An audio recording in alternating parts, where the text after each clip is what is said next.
Sayın Atatan YouTube kanalımızın izleyenleri, sizleri Türkmenistan gündemi haber bültenimizde hoş gördük.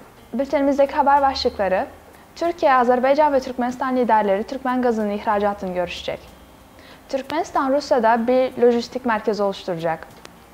Bağımsız Devletler Topluluğundaki en yüksek Noel ağacı Türkmenistan'da. Ve son haberimiz, Özbekistan ürünlerini Türkmenistan üzerinden ihraç edecek.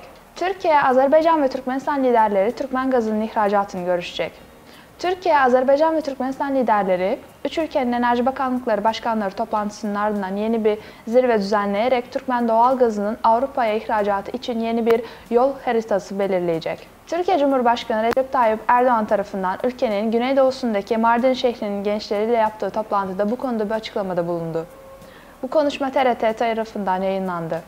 Türk lidere göre Türkmen gazının Avrupa'ya arzı konusu geçen hafta Avaza'da düzenlenen Türkiye, Azerbaycan ve Türkmenistan zirvesinde ele alındı.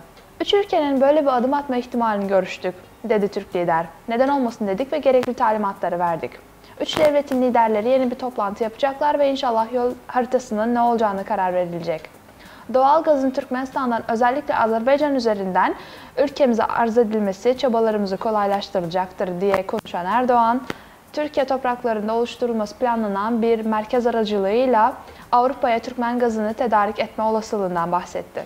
Erdoğan, doğal gaz merkezi oluşturma konusunun uzun süredir Türkiye'nin gündeminde olduğunu kaydetti. Sayın Rusya Devlet Başkanı Vladimir Putin ile bu konuyu defalarca görüştük. Türkiye'ye Avrupa'ya doğal gaz tedarik edebileceği bir merkez olarak kabul etti. Bu konuda anlaştık diye Erdoğan sözlerini sonlandırdı. Türkmenistan, Rusya'da lojistik bir merkez oluşturacak. Türkmenistan'ın Rusya'nın Astrahan bölgesinin limanında lojistik merkezinin 2 yıl içinde inşa edilmesi planlanıyor. Bu iş planının geliştirilmesi ve projenin uygulanmasına yönelik aktif çalışmalar Türkmenistan Bakanlar Kurulu'na bağlı Ulaştırma ve Haberleşme Ajansı tarafından yürütülmektedir. Söz konusu lojistik merkez Rusya'nın Hazar Denizi kıyısındaki Astrahan bölgesindeki Ole limanında oluşturulacak. Burada lojistik merkezlerin ve depoların inşası için tüm koşullar yaratıldı.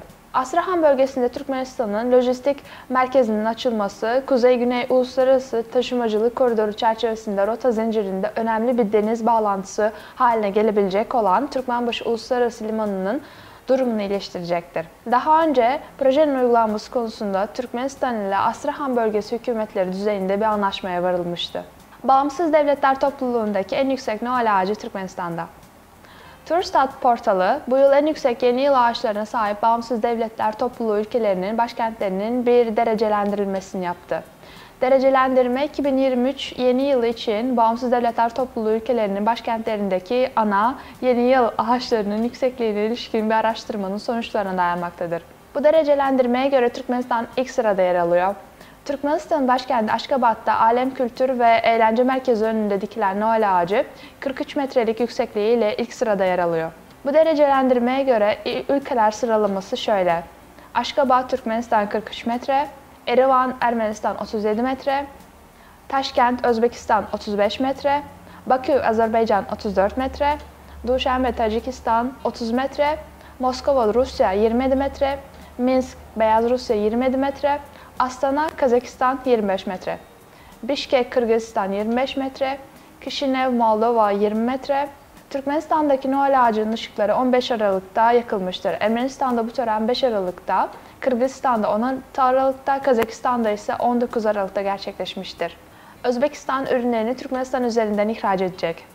Özbekistan, Orta Koridor yani Trans-Hazar Uluslararası Taşıma Güzergahı üzerinden Avrupa'ya ilk kez konteyner treni gönderdi. Özbek basınında yer alan habere göre Almalık Madencilik ve Metalürji Fabrikası'ndan Burgaz yani Bulgaristan limanına doğru yola çıkan konteyner treni Özbekistan'dan hareket etti. Bu yük treni bakır konsantresi yüklü 46 vagon ve 91 adet 20'li konteynerden oluşuyor.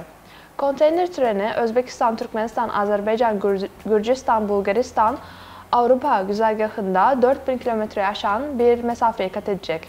Halihazırda Trans-Hazar Uluslararası Taşımacılık Güzergahı üzerinde bulunan ülkeler, koridorun kapasitesini artırmak için adımlar atıyor. Koridoru güvenilir, emniyetli ve bağımsız bir lojistik yapı haline getirmek için güçlerini birleştiriyor. Aralık ayı başında Türkiye, İran, Türkmenistan, Özbekistan hattındaki ilk yük treni Taşkent'e ulaşmıştı. Sayın Atavatan YouTube kanalımızın izleyenleri, Türkmenistan ile ilgili Türkçe haberlerimizi atavatanturkmenistan.com sitemizden takip edebilirsiniz. Haberlerimizi sitemizin Türkçe bölümünde yayınlıyoruz.